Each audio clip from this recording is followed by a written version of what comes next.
ओम साईं राम। आज का साईं वचन। बाबा कह रहे हैं, मेरे बच्चे, मैं जानता हूँ कि जीवन की परिस्थितियाँ तेरे मन में जो हलचल मचा रही हैं, तेरे चित्त को जो अशांत कर रही हैं, और उस पर कुछ ऐसे लोग हैं जो तू मेरे दिखाए मार्ग पर चलना चाहता है, शांति को अपने जीवन में अपनाना चाहता है, लेकिन वह हर समय विघ्न उत्पन्न करते रहते हैं अपने कटु वचन के द्वारा, अपनी ऐसी तनावपूर्ण वार्ताओं के द्वारा जो तुम्हारे चित्त को अशांत कर देती हैं।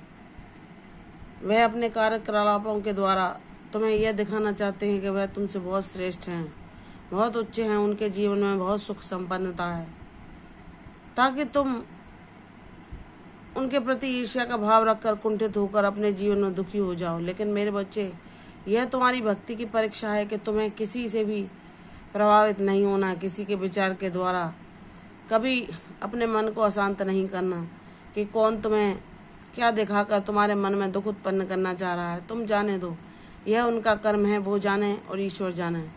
तुम्हें इससे कुछ नहीं लेना। ना कभी तुमने किसी को दुख दिया है, ना कभी तुम दोगे, क्योंकि तुम मेरे बच्चे हो। तुम कहते हो, बाबा आपकी क्या लीला मेरे जीवन में चल रही है, मैं ज्ञानी क्या जानूं। आप परम ब्रह्म परमेश्वर हैं। आप जानते हैं कि हर बात के पीछे कोई ना कोई कारण छुपा होता है। मैं मूर्ख अज्ञानी, जो कुछ बातें मुझे ज्ञान के द्वारा प्राप्त हुई हैं वह आपकी कृपा से संभव हुआ है।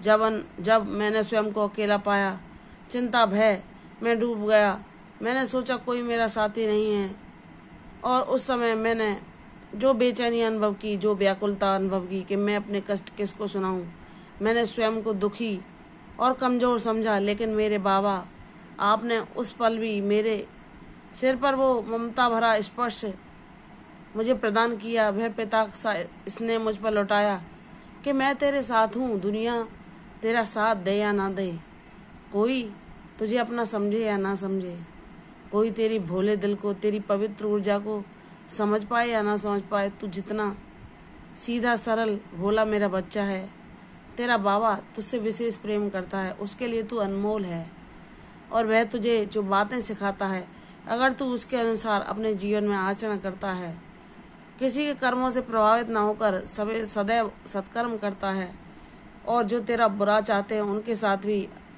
अच्छा बर्ताव करता है, उनको सम्मान देता है, अगर वह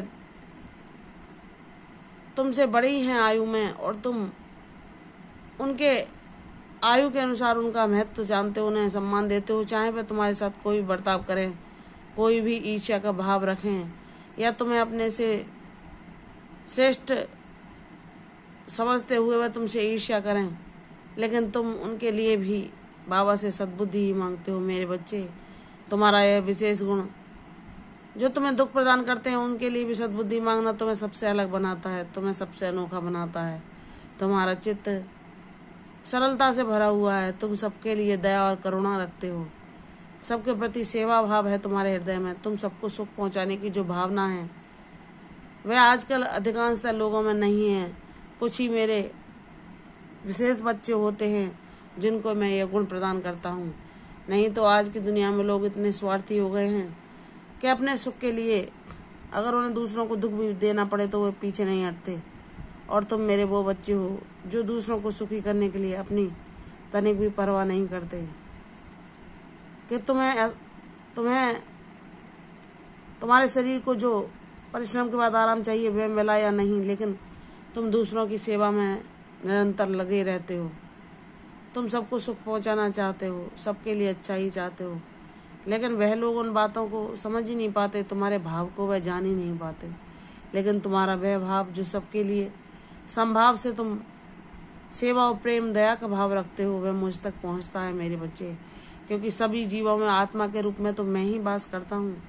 और तुम जो जिसके साथ भी अच्छा करते हो वह अपने बाबा को प्रसन्न करते हो कि मेरे बाबा मुझे अवश्य देख रहे हैं, कोई देखे ना देखे, कोई मुझे जाने ना जाने, मुझे परवाह नहीं, लेकिन मेरा साईनाथ, मेरा पिता परमेश्वर, मेरा गुरु, मेरा सखा, मेरा माता पिता, वो मेरे प्रयासों को देख रहा है।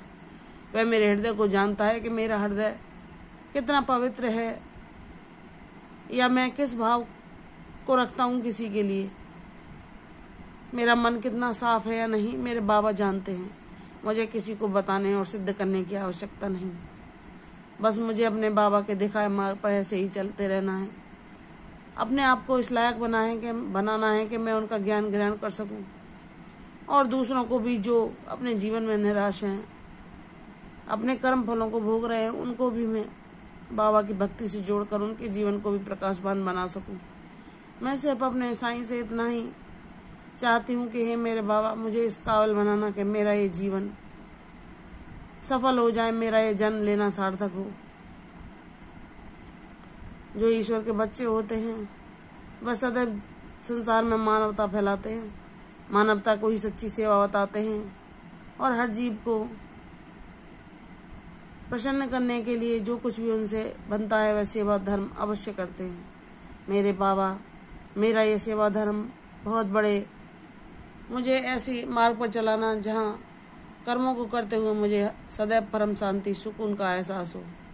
मेरा यह जीवन ऐसे ही भौतिक अभिलाषाओं को पूरा करते हुए ही न व्यर्थ हो जाए। मेरे जीवन में आप भक्ति का मुझे ऐसा आशीर्वाद प्रदान करना कि आध्यात्मिक पथ पर आपकी भक्ति करते करते मैं ये जन्म लेना सार्थक कर सकूं। तो बाबा कहते हैं, मेरे बच्चे, जब तूने सच्चे हृदय से सब कुछ मुझे सौंप दिया है, मेरी शरणागति को मांगा है, मेरे आगे पूर्ण समर्पण किया है, लेकिन जब तू परिस्थितियों को सहते सहते, सबरी को रखते रखते अब थक रहा है, वहाँ मैं तुझे यह बता रहा हूँ कि मेरे बच्चे, अब तू मंजिल के बहुत करीब है। निराश न होना। तूने बहुत सबरी रखी है, लेकिन मैं तेरे इस प्रयास से बहुत प्रसन्न हूँ। मुझे तुझ पर गर्व है कि तूने कभी भी अपने बाबा पर विश्वास करना नहीं छोड़ा, अपनी भक्ति की राह को नहीं छोड़ा। लोगों के लाख प्रयास करने के बावजूद भी तूने अपने पथ पर कदम आगे बढ़ाए हैं, जो तुझे तेरी मंजिल तक अब पहुंचा देंगे। और वह इतनी जीत शानदार होगी कि जो लोग तेरे मार्ग में अवरोध उत्पन्न कर रहे थे वे भी अचंभित हो जाएंगे तेरी उस जीत को देखकर। विश्वास कर, सफलता तुम्हारे बहुत करीब है। तुम शीघ्र ही नया इतिहास रचोगे। प्रसन्न रहो, यशस्वी भव। कल फिर आऊंगी साईं वचन के साथ। तब तक के लिए ओम साईं राम।